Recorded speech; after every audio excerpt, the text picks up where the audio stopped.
The thing that makes flying so much fun, leaving the ground behind, is the same thing that makes it necessary for you to do some planning before your takeoff. So before every takeoff, you need to do some planning about you, your airplane, the airports you're going to use, and the environment. And the FAA has made this requirement official. In fact, the FARs state it very simply. Before beginning any flight, you are expected to become familiar with all available information concerning that flight. Notice that small word with the big meaning, all. And for every flight, the regulations specifically require that you know the length of any runways you intend to use and how much distance your airplane needs for takeoff and landing. You can determine these from your Skyhawk's Pilot Information Manual. And anytime you're flying away from the vicinity of an airport, the regulations say you must be familiar with weather reports and forecasts, fuel requirements, alternatives if your planned flight cannot be completed, and any known traffic delays. Let's start with how much fuel you must plan for. The FAA says that for a day VFR flight, you need to plan to have, as a minimum, enough fuel to fly to the first point of intended landing. That means your destination. Then to fly at normal cruising speed, not some super economical power setting, for 30 minutes. But what if you're flying at night? Fuel requirements are a bit higher at night because at night it's harder to find airports. So for night VFR, you need to plan to have 45 minutes of fuel as a reserve. The bottom line with fuel reserves is that the more fuel you have, the more options you will have if your flight doesn't go as planned. Many pilots like to exceed the FAA's minimum requirements and always plan to have 1 hour of fuel at the destination. Let's take a moment now to talk about the proper use of seat belts and shoulder harnesses in the aircraft and when they have to be used. Passengers are required to use seat belts and shoulder harnesses, if shoulder harnesses are installed, for taxi, takeoff, and landing. But notice that passengers are not required by regulation to use them en route, although it's a very good idea to do so anyway. There's always a possibility of hitting that bump in the road, which can and has led to something a whole lot worse than a bump on the head.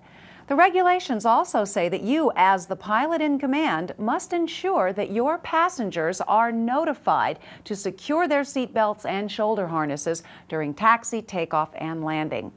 But not only do you have to ensure that they're notified to fasten their seat belts and shoulder harnesses, you must see that they're briefed on how to use them as well.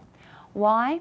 Well, there have been some very unfortunate accidents where passengers survived a crash, then couldn't get out afterwards because they didn't know how to unfasten their seat belts. By the way, children under 2 years old can be held in an adult's arms or put in an approved child restraint seat. Now, what about the pilot, the flight crew members, and their seat belts? The flight crew members must keep their seat belts fastened while they're at their stations, which, by the way, refers to their seats, during takeoff, landing, and while en route. And crew members are expected to be at their stations at all times, unless necessary for their duties or they're attending to their physiological needs, such as going to the back to the potty. That's hard to do in a Skyhawk. How about shoulder harnesses? If they're installed, the pilot and flight crew members must have their shoulder harnesses fastened only during takeoff and landing.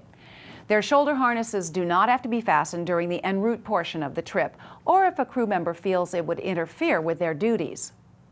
Let's talk about the rules regarding alcohol. If you've consumed any alcoholic beverages in the preceding 8 hours, you cannot act as a pilot or any other required crew member on a civil aircraft. The rule is 8 hours from bottle to throttle. And even if it's been more than 8 hours, you can't fly if you're still under the influence of alcohol. Now, there's not only a time limitation, there's a limitation in regard to your blood alcohol content.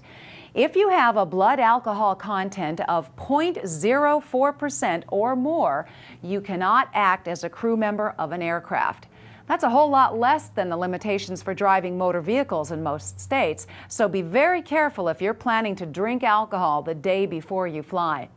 By the way, you also can't fly if you're under the influence of any drug that might affect your faculties in a way contrary to safety. What if you want to transport someone who is under the influence of liquor or drugs? Normally, you can't carry passengers on board who are under the influence of liquor and/or drugs because they may act up during the flight and interfere with the operation of the aircraft. But if it's an emergency or if you have a medical patient under proper care, then the pilot can allow that person to be carried aboard the aircraft.